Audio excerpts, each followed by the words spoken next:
Good morning. Magpapakain na po ako ng mga aso ko. Breakfast nila. Meron akong leftover na sinigang.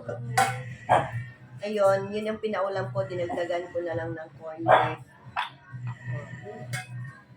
Ina-measure ko na lang kasi para mapagkasya ko sila. Hindi na sila makapag-antay. Tingnan mo itong isa.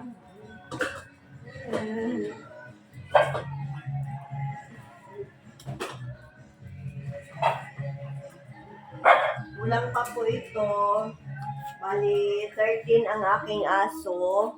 Nauna ko nang napakain yung mini pincher ko. Busog na po siya. Tapos yung terrier ko, tapos na rin po. Rukawa, come here. Rukawa.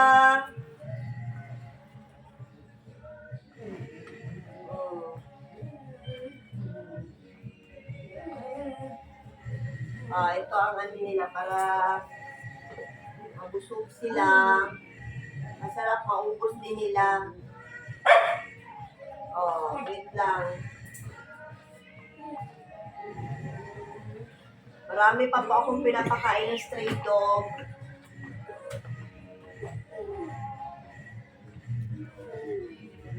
Enough.